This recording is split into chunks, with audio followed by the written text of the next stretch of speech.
one of my favorite people in the world of classical music. I've been on the board of the Philharmonic for a few years, and I've done announcing for the Philharmonic on WQXR, and in that time of becoming more and more familiar with not just the repertoire and the ensembles and the conductors and so forth, but the soloists as well, and getting to meet some of them, meet all of them, there was no one who I found more charismatic and more fascinating to me, and his life is fascinating than our guest today. And I don't want to waste a lot of time with our introduction. Would you please join me in welcoming the incomparable Lang Lang? Thank you, Alec.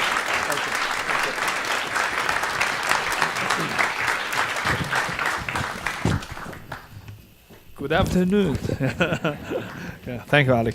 So when you travel the world, are there halls that you play in, or there people that you play, ensembles that you play with that you really get excited about? Like, what are among your favorite spaces to perform in? I know that the acoustics are very much of an issue because being on the board of the Philharmonic, and they're going to be dynamiting David Geffen Hall very shortly in the next year or two to redo all of Geffen Hall. What's a space that when you perform, you just love the sound of that space? I mean, there are many beautiful halls in the world, and of course you have Carnegie Hall here.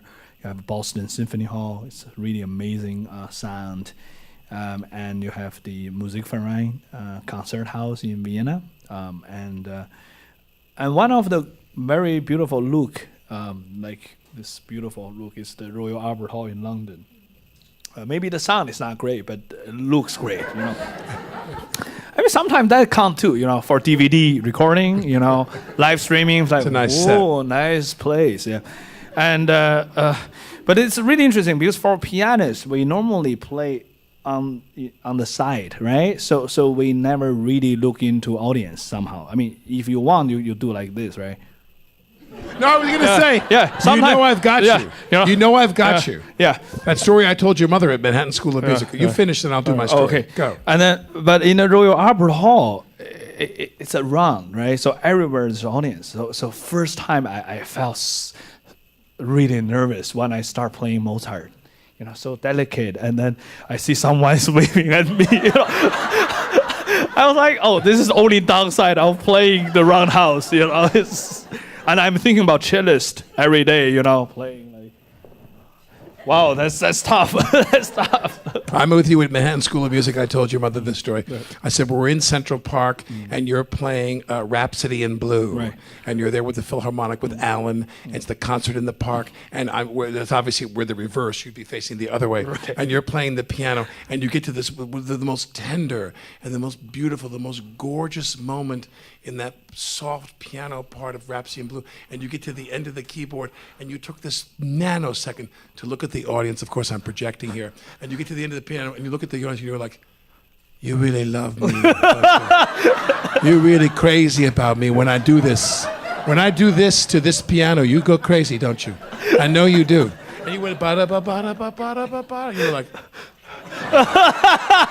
it's me here with you. And then, and I said that to your mother, and your mother goes, exactly, that's him. That's what he does.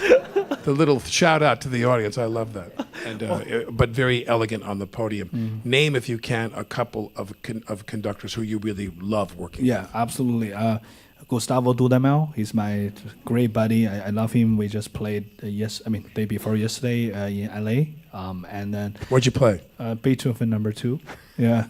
And also, I love the new conductor of Berlin Philharmonic, Kirill Purchenko, which is going to be starting with Berlin Phil this season. And of course, I love Zubin Mehta. He showed me all the tricks what Horowitz did with him, the Rachmaninoff Third Concerto, and also when I play Chopin No. 1, he said, "This sound is not good enough." I said, so what do you think? He said, "Yeah, I played with Arthur Rubinstein. He did not play like this." I'm like, "Oh, show me, maestro, show me." And he said, "I don't know how to do that, but he did like this." So is it interesting? That's amazing. So maybe that with that comment about Arthur Rubinstein with who was it? You said the conductor was Zubin was a while ago, but Yeah. do you continue to learn? Are you still learning? Absolutely. You are. Absolutely. Yeah. Absolutely. You are. Yeah, and once upon a time, I always like to imitate the conductors, or like before conducting. There's a conductor I don't want to name. Always pray to the God first, and then. Very interesting. You have to know. There's one conductor who's not a conductor, who's a, string player, and I was playing a Beethoven No. 1 with him. I just couldn't find the the beat. It's like, I'm like, is that here or is that there or is that here? Yeah. He said, I don't know. He was honest. Yeah, very honest. Yeah, he knew he couldn't bullshit you, so he just said, I don't know. But the different ones, like Gergiev with that hand of his. Yeah. Gergiev was conducting, and they get down very low, and one piece of Gergiev goes. Yeah. And I literally am up in the box years ago with Zarin Mehta and his wife Carmen. Yes. And we're in the box when Zarin was running the Philharmonic, and I can't tell you, not countless times, but a few times, I would lean over to him and I go, what's he doing with his hand? What does that mean when he goes with his vibrating? Gergiev is really a very original that way. And then afterward, the conductor's like, yeah. By the way, actually, I met some of those conductors. They forgot already. So great, better they don't remember. So there was a audition for Milwaukee Symphony. I mean, their basketball team is doing really well. The Bucks. So the symphony, it's good orchestra. And then the conductor look at me.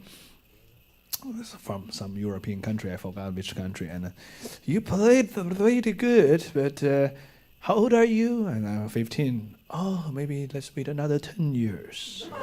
But I still remember, those things. When I was a kid, I did not really reflect those things into my life. You kind of listen to it, it's beautiful. But now somehow, when I'm, especially, normally when you play with orchestra, the second half is the orchestra, right? So I always sit in, and then when I listen to Mahler or Brahms, or it just somehow it's reflecting your life, even though, you may not living in that period of time.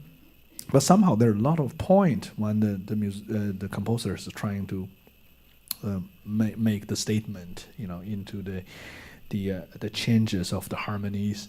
Somehow it's like it's so related to us. This is like you sort of thinking, oh, this is one point of my my career. What happened is like the turning of the harmonies, and it's a really, I think the more symphonies you kind of get more life experience ahead. What is it? I said, well, the Staatskapelle is coming to do the Mahler cycle at Carnegie Hall. Wow. With Barenboim and it was Barenboim and Boulez. Mm-hmm. And I said, I'm going to go see the 4th, the 5th, the 6th, and the 9th. I said, I'm looking at them like, what else would I be doing? Right. What is it? I mean, I'm the other day sitting there, and they play. They do the Rock 2, which is very romantic, very basic, very everybody knows this piece, and we're all sitting there, and the tears start rolling down everybody's face. I raced to get to Carnegie for the Staatskapelle Mahler cycle, and I get in my seat. I mean, like Obama was in town, and Columbus Circle was closed, and I can't get to Carnegie Hall, and I finally take my seat like the moment the maestro's going to walk on stage. They're going to start. I mean, I sit down, boom. I was so embarrassed. I come in and I sit down and they begin the Mahler, and the tears are just rolling out. What is it about this music that it touches people that way? What is your feeling about that? Yeah, because in classical music, especially in the symphonic pieces, they have so many different layers, and those layers are, representing our emotion, our lifestyle, our memories, and our kind of different aspect of culture.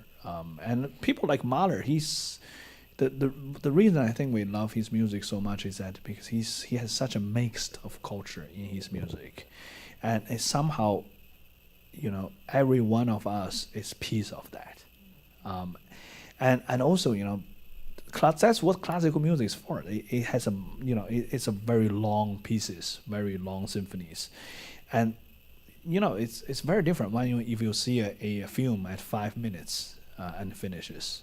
If it's a TV soap, 20 minutes, or it's a movie for 2 hours, it get you into a different stage of your heart, of your mind as well.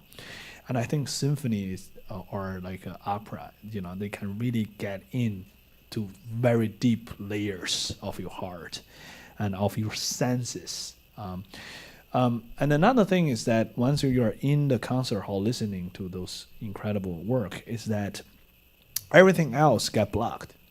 Everything else. So that's why your emotion becomes so pure, so genuine. You become who you are.